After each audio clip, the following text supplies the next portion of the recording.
The spring rain had turned the streets of Abilene into rivers of mud, but Colt Brennan didn't mind as he led his horse toward the livery stable on that April evening in 1878, catching sight of something that would change the course of his entire life.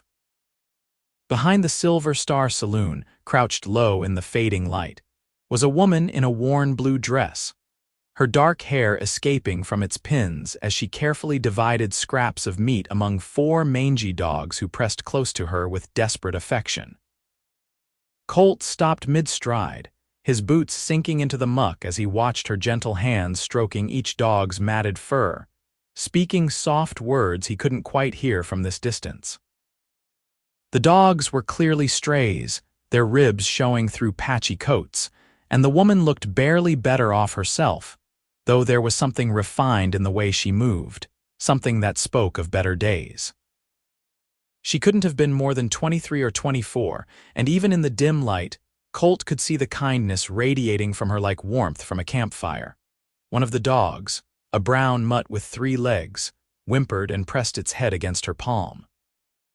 She smiled, and Colt felt something shift inside his chest, something he'd thought died 3 years ago when he'd lost his family's ranch in a poker game rigged by a crooked dealer. He'd been drifting ever since, taking work where he could find it, but always moving on before he could put down roots. At 27, he figured he'd spend the rest of his days alone, and he'd made his peace with that. Or so he'd thought. The woman stood, brushing her hands on her already dirty skirt, and Colt quickly turned away, not wanting to be caught staring. But as he walked his horse into the stable, he couldn't get the image of her out of his mind. Those dogs had been starving, and she'd been feeding them what looked like the scraps from the saloon's kitchen. The question was, did she work there? And if so, in what capacity? The next morning, Colt woke early in the boarding house where he'd taken a room, his mind already made up. He'd gotten work helping to rebuild the fence at the Hartley Ranch just outside town, and Mrs. Hartley always sent the workers home with leftover biscuits and bacon. Instead of eating his share for breakfast, Colt wrapped it carefully in a cloth and tucked it into his saddlebag before heading to work.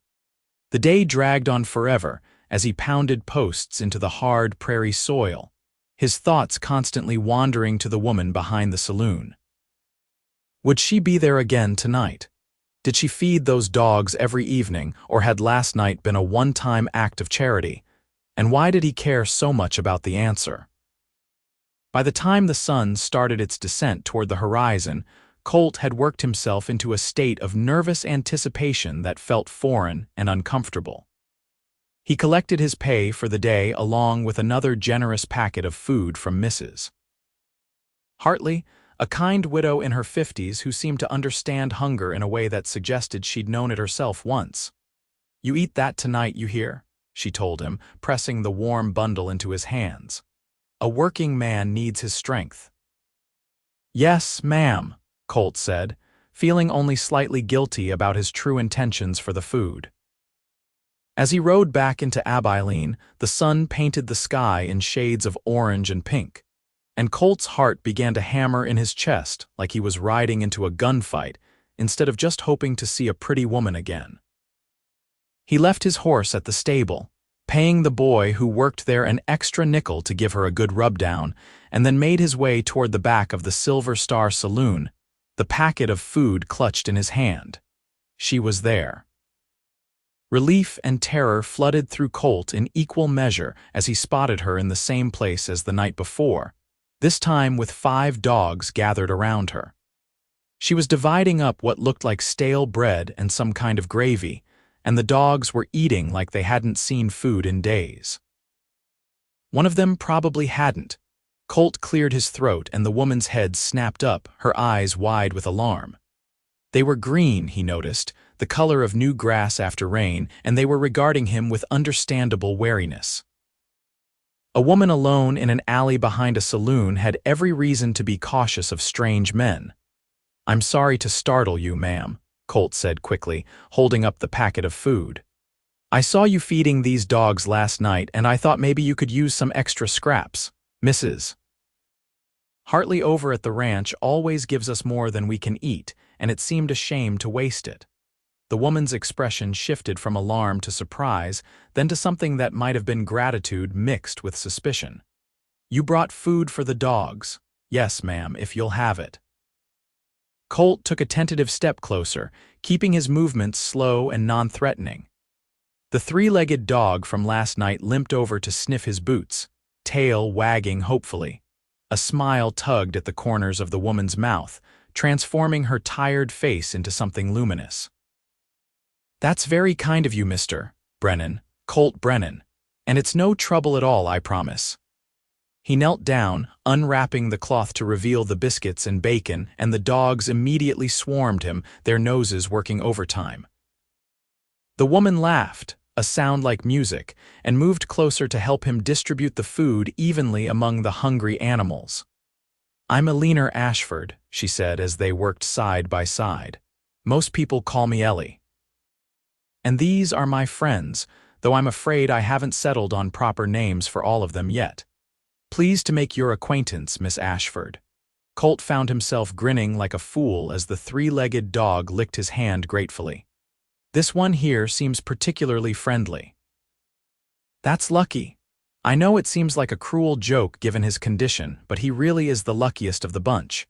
Some of the others are still too scared to let me touch them much." Ellie gestured to a gray dog that hung back, eating quickly while keeping one wary eye on them. "That one there won't let me within 3 feet. I think someone hurt him badly." The sadness in her voice made Colt's chest tighten. "How long have you been taking care of them?" "About 2 months, ever since I arrived in Abilene. I work in the saloon, washing dishes and helping in the kitchen, and the owner, Mr. Sullivan, lets me take the scraps that would otherwise go to waste. He's not a bad man, despite what people might think about saloon owners."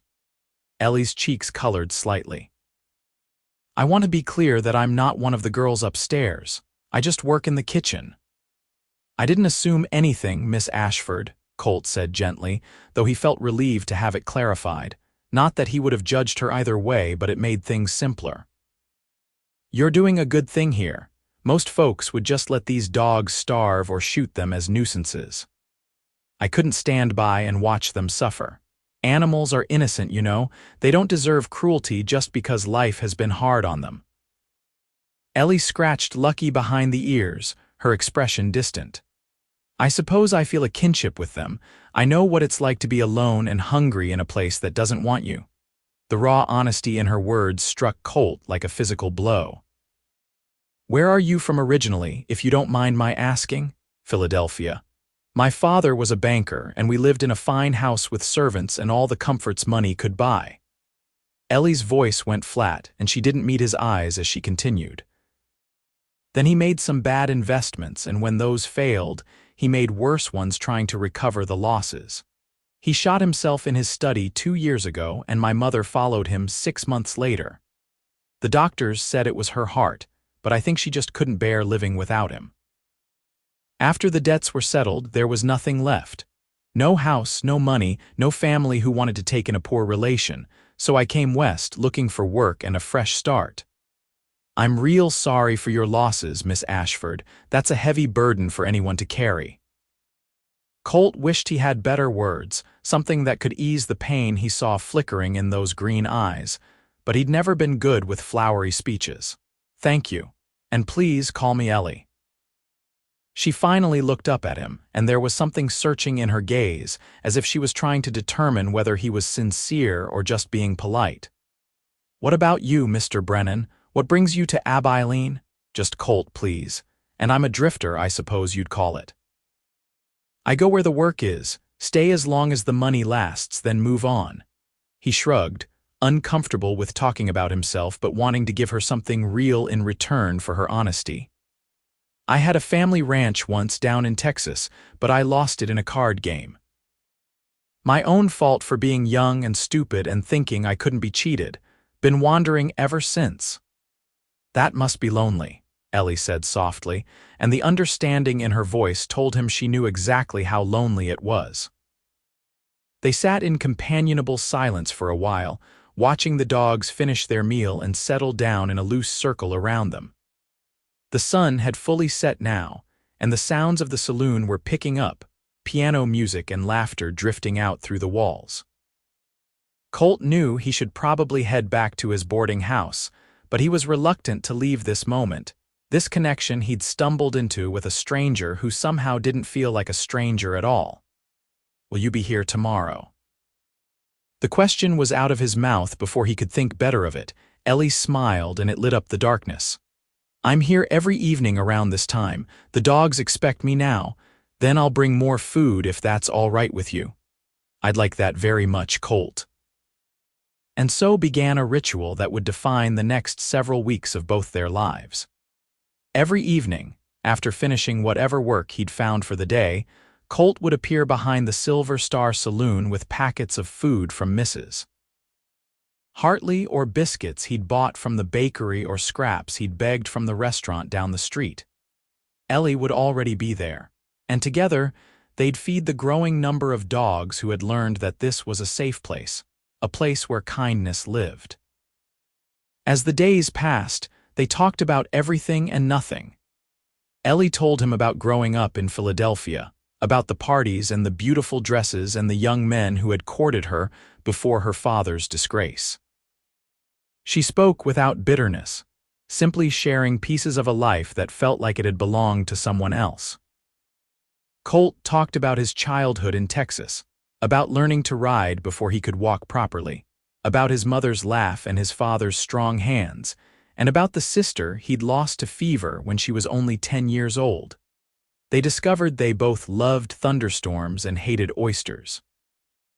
They both believed in second chances and the basic goodness of people, even though life had given them plenty of reasons not to. They both wanted something more than what they had but were afraid to reach for it, afraid of being disappointed again. The dogs thrived under their care. Lucky gained weight and his coat grew shiny.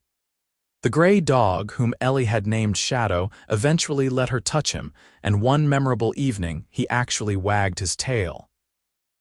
A new arrival, a puppy no more than 6 months old, attached himself to Colt with fierce devotion, and Colt found himself going to the general store to buy a proper collar and leash.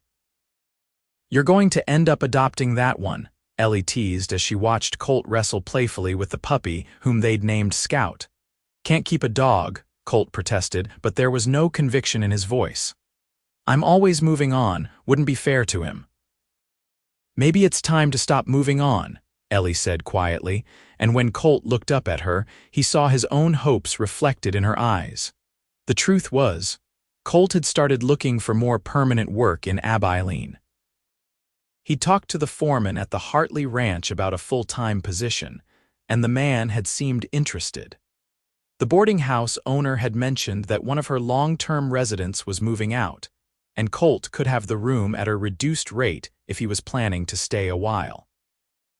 Every part of him that had been wandering for 3 years was suddenly tired, suddenly ready to put down roots, and he knew exactly why. It was the woman kneeling in the dirt beside him, her hair falling loose from its pins as she laughed at Scout's antics. It was the way his heart lifted every time he turned the corner and saw her waiting. It was the feeling of coming home that he got when she smiled at him, a feeling he'd thought he'd never experience again. He was falling in love with Ellie Ashford if he hadn't already fallen completely. The realization should have scared him, but instead it felt like the most natural thing in the world. As natural as breathing, as inevitable as sunrise. And from the way she looked at him sometimes, her eyes soft and her lips curved in a secret smile, he thought maybe she was falling too. But there were complications. There always were. It was a Thursday evening in late May when things came to a head. Colt arrived at their usual meeting spot to find Ellie sitting on an overturned crate, her face buried in her hands, her shoulders shaking with silent sobs. The dogs were pressed close around her, whining anxiously, and Scout broke away to race toward Colt, barking urgently. "Ellie." Colt dropped the packet of food and crossed to her in 3 long strides, falling to his knees beside her. "What happened? Are you hurt?" She looked up, and his heart broke at the tears streaming down her face. "Mr. Sullivan sold the saloon. The new owner is coming next week, and he's bringing his own staff. I'm losing my job, Colt, and without that job I can't pay for my room at Mrs. Henderson's boarding house. I'll have nowhere to go, no way to feed myself, let alone the dogs. Colt's mind raced, searching for solutions. There must be other work in town. Maybe the hotel needs someone or one of the restaurants. I've already asked. Ellie wiped at her tears with the back of her hand, leaving a smudge of dirt across her cheek that Colt wanted to gently brush away. Everyone's either fully staffed or not interested in hiring a woman with no references beyond a saloon job. Mrs. Henderson suggested I might find work in one of the brothels, and she wasn't being cruel, just practical. For women like me, there aren't many options. The thought of Ellie being forced into that kind of work made Colt's blood boil, but he kept his voice calm. That's not going to happen. We'll figure something out. How? The desperation in her voice cut him like a knife. I have maybe $2 to my name and nowhere to go. I'll have to leave Abilene, try to find work in another town, but it'll be the same story there. I'm running out of places to run to, Colt. He took her hands in his, dirt and all, and held them tight. Marry me. Ellie's eyes went wide with shock. What, marry me? Colt repeated, his heart pounding so hard he was sure she could hear it. I got offered that permanent job at the Hartley Ranch, with a decent wage and a small house on the property. It's not fancy, just 2 rooms and a porch, but it's solid and weatherproof. Mrs. Hartley has been looking for someone to help her with the house and the cooking since her regular girl got married last month. If you were my wife, the job would be yours and we'd have the house and enough money to get by. You'd be safe, Ellie. You'd have a home. You're asking me to marry you because I'm desperate. The hurt in her voice made him realize how his proposal had sounded. No, Colt said fiercely, moving closer, his hands coming up to cup her face. I'm asking you to marry me because I'm in love with you. I have been since that first night I saw you feeding these dogs, showing more kindness to forgotten animals than most people show to their fellow humans. I'm asking because every morning I wake up thinking about you, and every night I fall asleep remembering the sound of your laugh. I'm asking because the thought of you leaving Abilene, of never seeing you again, is more than I can bear. The fact that you need help right now just gives me the courage to ask before I lose my nerve. Tears were streaming down Ellie's face again, but these were different tears. Colt, I barely know you. We've known each other for less than 2 months. I know. And if you need time, we can court properly, do things the right way. But Ellie, time is something you don't have right now, and I couldn't live with myself if I let you struggle when I have the means to help. Even if you don't love me now, maybe you could learn to. I promise I'd be good to you. I'd never raise a hand to you, never speak harsh words, never make you regret saying yes. He took a shaky breath, laying his whole heart bare. But if you can't see yourself ever loving me, if this feels wrong to you, I'll understand. I'll find another way to help you, I swear it. Ellie was quiet for a long moment, studying his face in the dim light spilling from the saloon windows. The dogs had settled down, sensing that whatever was happening was important. Finally, she spoke, her voice barely above a whisper. I think I'm already falling in love with you too. You're the first person in 2 years who has shown me genuine kindness without expecting anything in return. When I'm with you, I feel like myself again, like the girl I used to be before everything fell apart. But Colt, marriage is serious. It's forever. What if we're wrong? What if this feeling is just loneliness and desperation dressed up as something more? Then we'll figure it out together, Colt said, his thumb gently stroking her cheek. I know it's fast, and I know we're both scared of making another mistake, but sometimes you have to take a leap of faith, Ellie. Sometimes you have to trust that what feels right in your heart really is right. And your heart says this is right? My heart hasn't been this sure about anything since I was a kid and believed I'd be a rancher forever. Yeah, Ellie, my heart says this is right. This is more than right. You're it for me.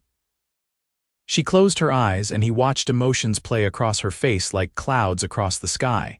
Fear, hope, longing, doubt, and finally, something that looked like acceptance. When she opened her eyes again, they were clear and steady. All right, she said. Yes, I'll marry you, Colt Brennan. But I want you to know that I'm saying yes because I want to, not because I have to.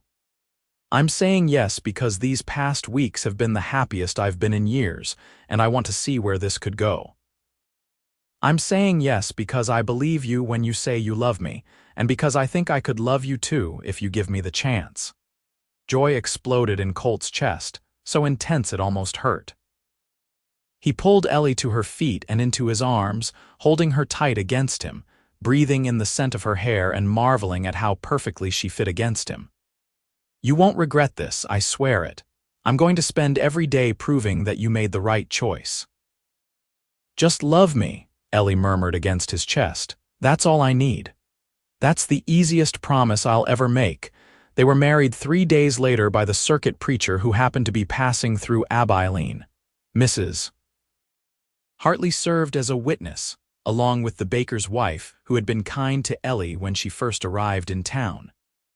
Ellie wore a simple blue dress that Mrs. Hartley had given her, with wildflowers in her hair that Colt had picked that morning. Colt wore his best shirt and pants, which wasn't saying much, but he'd never felt prouder than when he slipped a simple gold band on Ellie's finger and heard the preacher pronounce them man and wife. The kiss they shared was gentle and sweet, full of promise and possibility. When they pulled apart, both of them were smiling, and Colt knew with absolute certainty that he'd made the right choice. Mrs. Hartley had prepared the little house for them, stocking the pantry with basics and leaving wildflowers on the table. It wasn't much, just a bedroom and a main room that served as kitchen and living space combined, but it was clean and sturdy with real glass windows and a good fireplace.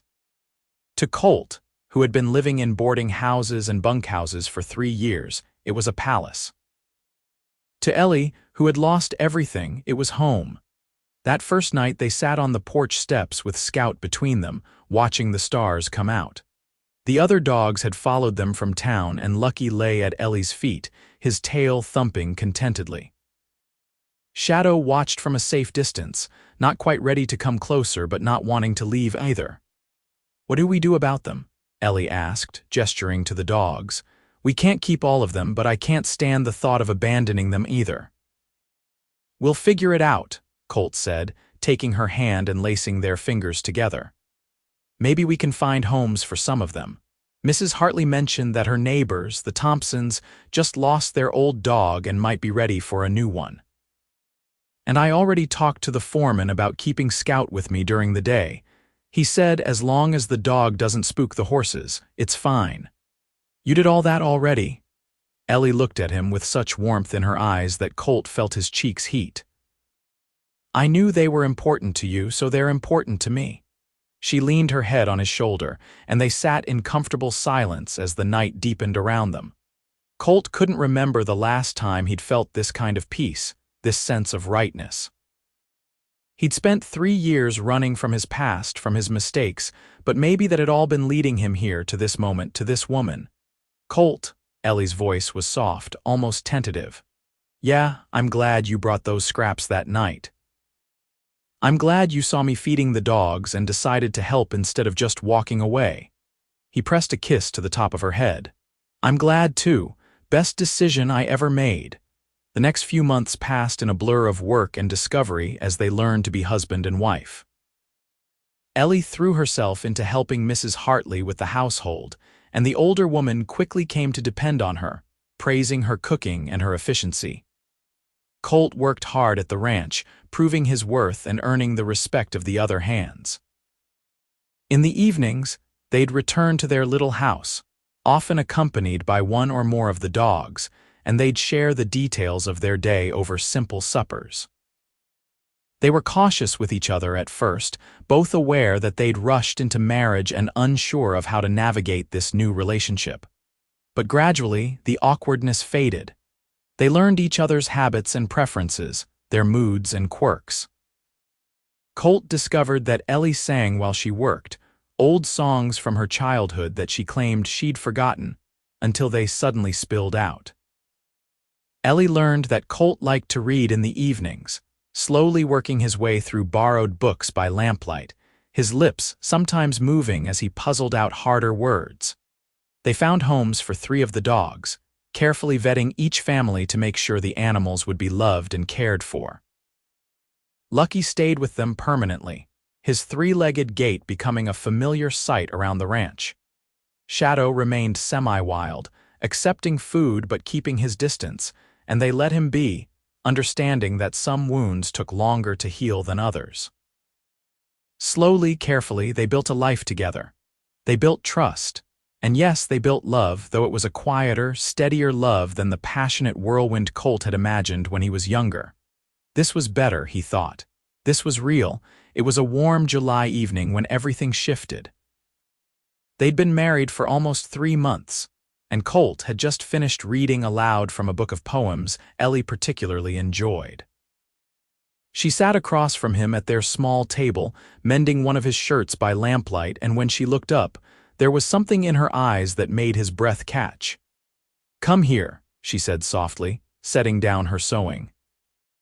Colt stood and crossed to her, and she took his hand, pulling him down into the chair beside her. "Is something wrong?" "No, nothing's wrong. In fact, I think everything might be exactly right." Ellie took a deep breath. "Do you remember what you said when you proposed?" "You said that even if I didn't love you then, maybe I could learn to." Colt nodded, suddenly nervous. "I remember." "Well, I don't need to learn any more, Colt. I already know." Her hand came up to cup his cheek, her green eyes shining in the lamplight. "I love you. Not because you rescued me or gave me a home, but because of who you are. Because you're kind and patient and good. Because you make me laugh and you hold me when I'm sad. Because you see me, really see me, in a way no one else ever has.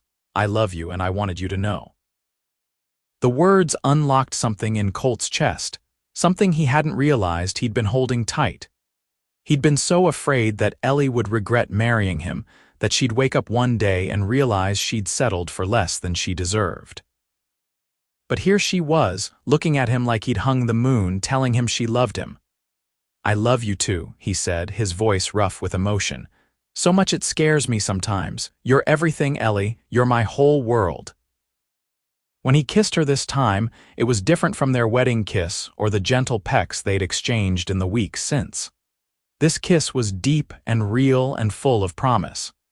This kiss said that they were truly married now, in every sense of the word. When they finally broke apart, both of them were breathing hard, and Ellie's eyes had gone dark with desire. "Take me to bed," she whispered, and Colt didn't need to be asked twice. That night, they became husband and wife in truth, learning each other's bodies with the same careful attention they'd given to learning each other's hearts. It was tender and awkward and perfect, full of whispered endearments and soft laughter when things didn't go quite as planned. And when it was over, they lay tangled together in the narrow bed, Ellie's head on Colt's chest, listening to his heartbeat slow. "No regrets?" Colt asked, his fingers tracing lazy patterns on her bare shoulder. "None," Ellie said firmly. "This is exactly where I'm supposed to be." The seasons turned, bringing the golden heat of late summer and then the crisp coolness of fall. Colt took on more responsibilities at the ranch, and Mr. Hartley, Mrs. Hartley's son who actually owned the place, began talking about making him foreman when the current one retired. Ellie continued working in the main house, but she'd also started a small vegetable garden behind their cottage, coaxing beans and squash and tomatoes from the prairie soil. They talked about the future sometimes, carefully planning the life they wanted to build. Maybe they'd save enough to buy a few head of cattle of their own, start rebuilding what Colt had lost. Maybe they'd expand their little house, add another room or two. Maybe, if they were blessed, there would be children someday to fill those rooms with laughter and love. It was in early October when Ellie made the announcement that would change everything once more. They'd just finished supper, and Colt was washing the dishes while Ellie dried, a domestic routine that never failed to make him smile. She'd been quieter than usual all evening, and he'd been about to ask if something was troubling her when she spoke. "I'm pregnant." Colt nearly dropped the plate he was holding. "What?" "I'm pregnant," Ellie repeated, and now there was a smile tugging at her lips despite the nervousness in her eyes. "I've suspected for a few weeks, but I wanted to be sure before I told you. I went to see Doc Matthews in town yesterday when Mrs. Hartley sent me for supplies, and he confirmed it. We're going to have a baby, Colt, probably sometime in late April or early May. For a moment, Colt couldn't process the information. Then it hit him all at once, a wave of joy so powerful it nearly knocked him over. We're having a baby, really, really. Ellie laughed as he swept her up into his arms, spinning her around despite her laughing protests. Careful, you'll make me dizzy. I'm going to be a father, Colt said wonderingly, setting her down gently and immediately worrying that he'd been too rough. Are you feeling all right? Do you need to sit down? Should you be working so hard at the main house? I'm fine, I promise. It's early yet, and Doc Matthews said I'm perfectly healthy. Women have been having babies since the beginning of time, Colt. I'll be all right. But her eyes were soft as she looked at him, clearly touched by his concern. We're going to need a bigger house, Colt said, his mind already racing ahead. And a cradle and baby clothes and we have time, Ellie interrupted gently. Almost 7 months. We'll figure it all out together, just like we've figured out everything else. She was right, of course. They did figure it out step by step. Colt talked to Mr. Hartley, who agreed to let him build an addition onto the cottage, providing the materials in exchange for Colt doing the work himself on his days off. Over the winter months, while snow dusted the prairie and icicles hung from the eaves, Colt built a second bedroom, large enough for a cradle now and a proper bed later. He built it with careful hands and a heart full of dreams, imagining the child who would sleep there. Ellie prepared in her own ways, sewing tiny gowns and blankets, knitting booties and caps. Mrs. Hartley helped her, sharing wisdom from her own experiences as a mother, and the two women grew closer. Ellie had found something she'd lost when her mother died, a maternal figure who cared about her well-being, and it made Colt's heart glad to see her flourishing.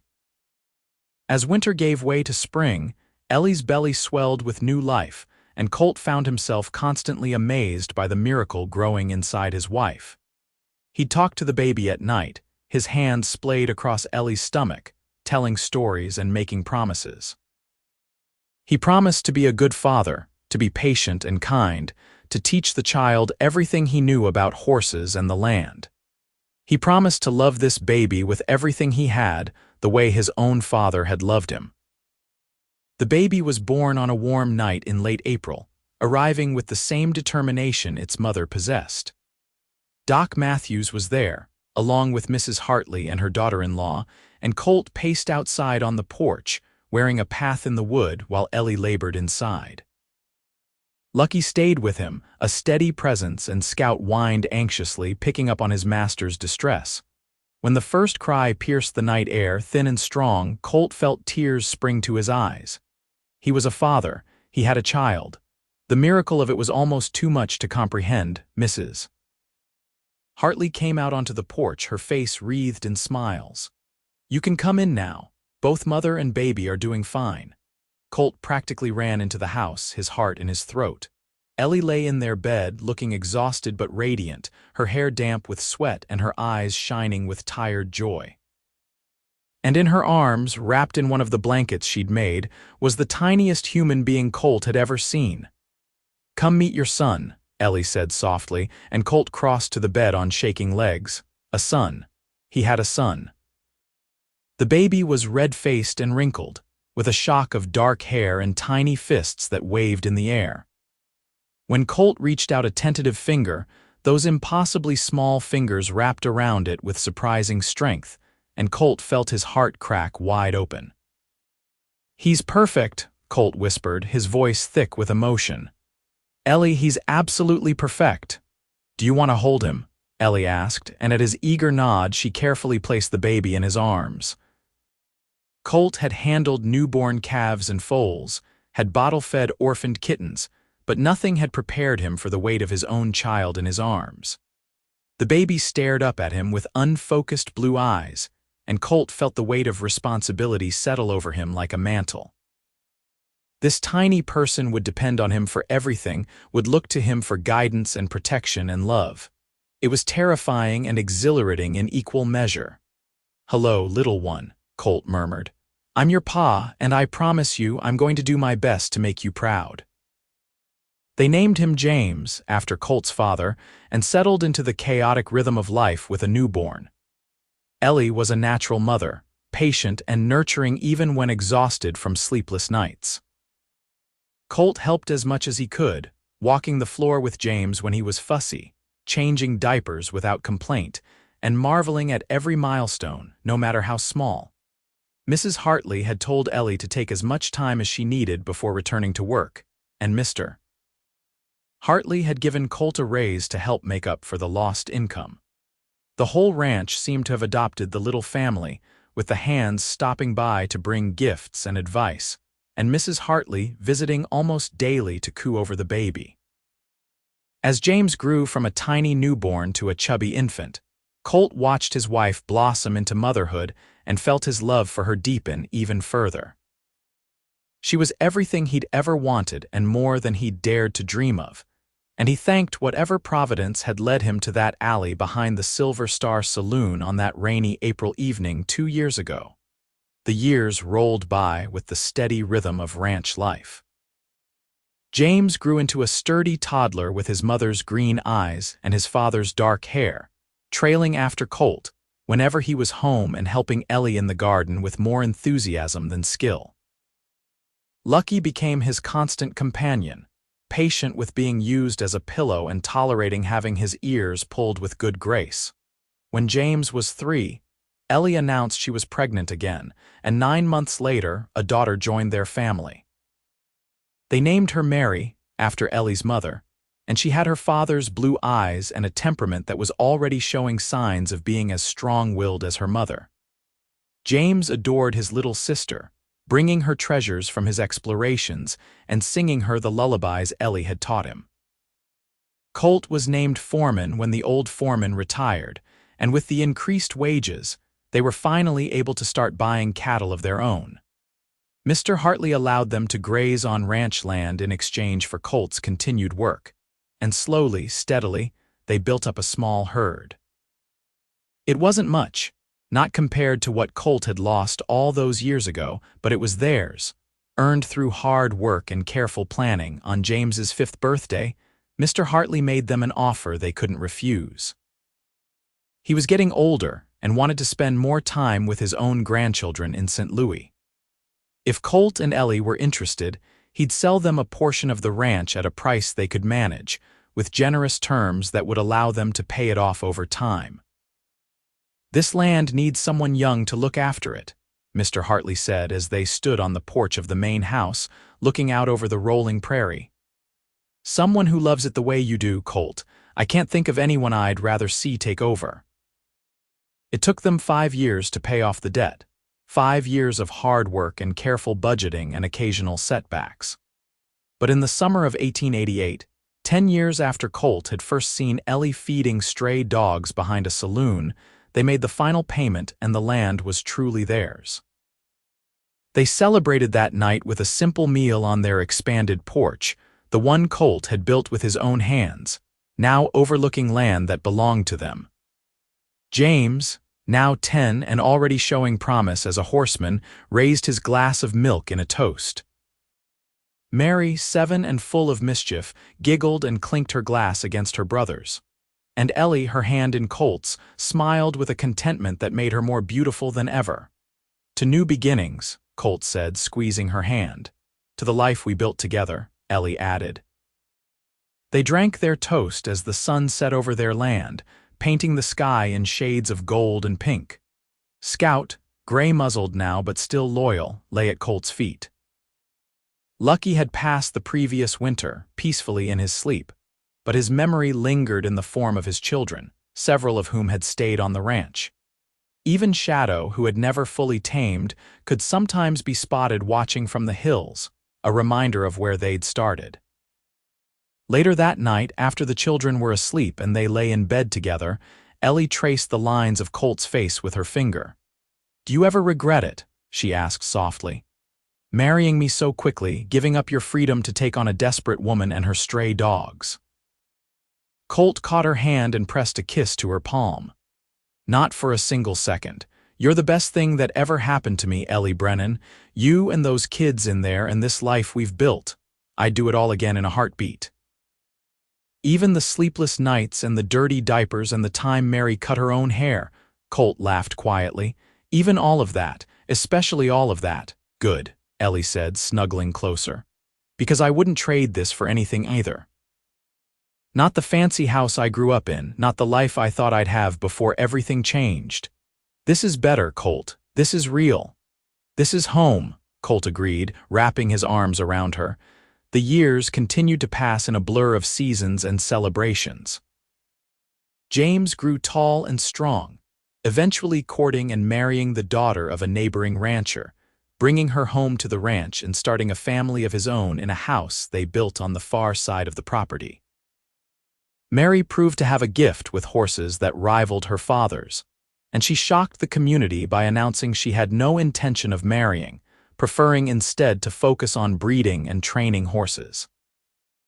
Colt and Ellie let her make her own choices, supporting her even when others clucked their tongues and said it wasn't proper for a young woman. They'd learned long ago that life had a way of working out when you followed your heart, and they trusted their daughter to know her own mind. Their herd grew, their ranch prospered, and their reputation as fair and honest dealers spread throughout Kansas. They employed several hands, treating them with the respect Colt had always wished for when he was a drifter, and in return they had men who were loyal and hardworking. As they entered their 50s, Colt and Ellie began to slow down, turning over more of the daily operations to James while they enjoyed their grandchildren and each other. They'd added 4 grandchildren to the family so far, with promises of more to come, and nothing brought them more joy than gathering everyone together for Sunday dinners. The big table Colt had built groaning under the weight of food and surrounded by the laughter of their family. One evening in early spring, almost 30 years after that first meeting behind the saloon, Colt and Ellie sat on their porch swing, watching the sunset paint the sky. They were older now, with silver in their hair and lines on their faces earned through years of hard work and harder living, but their hands still fit together perfectly, and their hearts still beat in sync. Do you remember what you said to me that first night? Ellie asked, her head resting on his shoulder. I said a lot of things that first night, Colt replied with a smile. Which particular words are you thinking of? You said you'd seen me feeding the dogs and wanted to bring more scraps. You said it seemed a shame to waste the food. Ellie lifted her head to look at him, her green eyes still bright despite the years. But it wasn't about the food at all, was it? No, Colt admitted. It was about you. It was always about you. I just needed an excuse to talk to you, and those dogs gave me one. Best excuse you ever made, Ellie said with a laugh. Those strays brought us together. We were both strays in a way, Colt mused. Both lost and looking for something we couldn't name, and somehow we found each other. And built something beautiful, Ellie added, gesturing to the ranch spread out before them, to the house where their son lived with his family, to the barn where their daughter was probably still working with the horses even though the sun was setting. The most beautiful thing I could have imagined, Colt agreed. He pulled her closer, pressing a kiss to her temple. I love you, Ellie. I loved you then, I love you now, and I'll love you until my last breath and beyond. And I love you, Colt Brennan. Thank you for bringing those scraps all those years ago. Thank you for bringing your whole heart. They sat in comfortable silence as the stars began to emerge one by one in the darkening sky. Around them, their land breathed with life, the cattle settling in for the night, the horses nickering softly in the barn, the dogs, descendants of Lucky and Scout, curled up in their various favorite spots. This was the life they'd built from nothing, from desperation and hope and a chance meeting in an alley. This was what happened when 2 broken people took a chance on each other, when kindness led to connection and connection bloomed into love. As the moon rose over the prairie, casting silver light across the land that bore their name, Colt and Ellie Brennan held each other close and counted their blessings. They'd had their share of hardships over the years, their share of losses and disappointments. But they'd had each other through it all, and that had made all the difference. The wind carried the scent of prairie grass and wildflowers, the same scent that had perfumed that spring evening 30 years ago when a drifting cowboy had seen a desperate woman showing kindness to forgotten animals and decided to join her. The same wind that had blown through Abilene on the night they married, and the night their children were born, and every important moment in between. Some might say it was fate that brought them together. Others might call it luck or coincidence or simple timing. But Colt and Ellie knew the truth. It was choice. The choice to be kind, the choice to take a risk, the choice to love even when love seemed impossible. And as they sat together in the gathering darkness, surrounded by the fruits of those choices, they knew without a doubt that every struggle, every sacrifice, every moment of doubt had been worth it. Because they'd built something that would outlast them, something that would live on in their children and their children's children. They'd built a legacy of love, and it had all started with scraps for stray dogs and a cowboy brave enough to offer his whole heart.